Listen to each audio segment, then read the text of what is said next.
Why does the 6-liter 6.0 get such bad reviews? Why is it? It doesn't make any sense to me, but today we're going to discuss a couple things. I have a 6-liter. You can hear it in the background right now. I enjoy my 6-liter. But whenever you talk about a 6-liter to someone, everyone's like, "Oh man, I'm sorry. Oh, that's a terrible engine. I can't believe you have that. Man, does it break down all the time?" No. No, it doesn't. But I should keep my opinions out of it at the beginning here and just wait for a second to tell you everything. So, what I want to talk about. I'm going to start by talking about the pros. What are some good things about the 6-liter? What are some things that we need to take note of when we're talking about it? First thing, it's a very high-tech engine. People don't like to think that, but in the day and age of when it was started, it was very high-tech. You think of the Garrett turbo, the sequential turbo, the technology in that, how it can create boost at low RPM. That is very high-tech, all computerized. It's very high-tech, very helpful, very powerful system.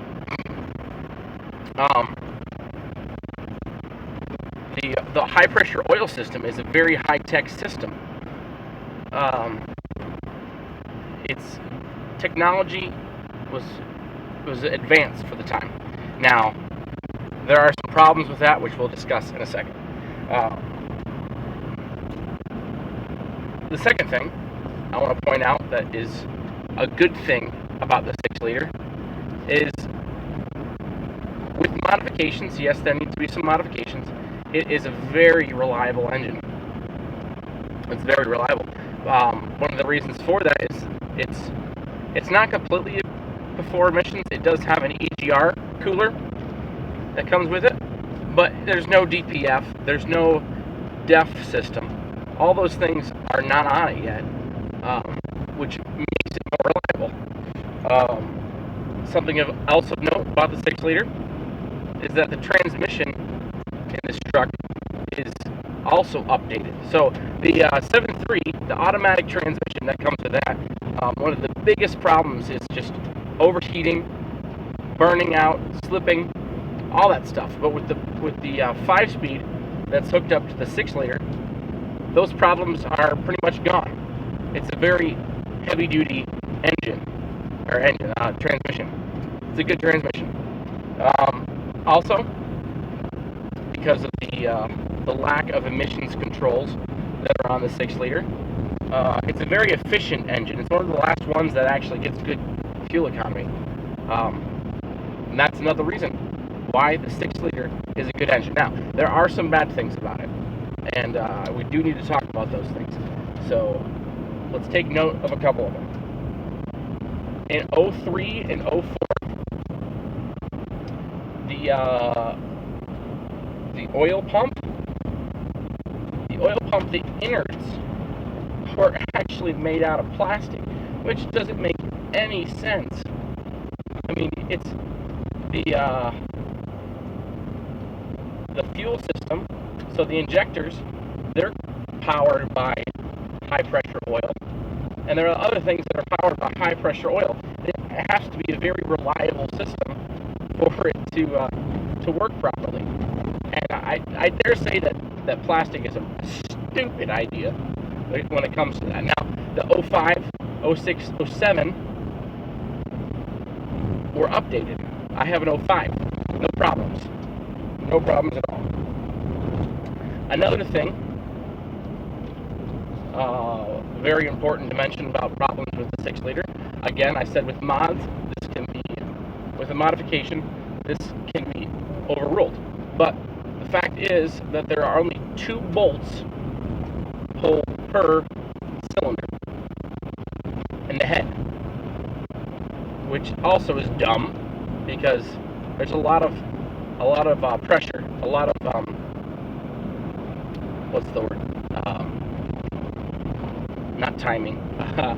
I can't remember the word. I think you know what I mean.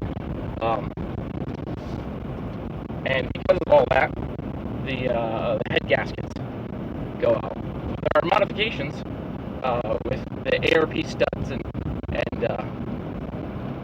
stuff like that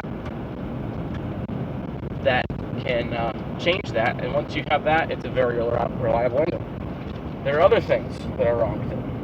The EGR cooler and the oil cooler. The ideas in themselves is not a bad idea. Trying to cool down the air before you send it back through the engine.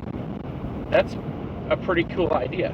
It's a pretty important idea that helps with emissions.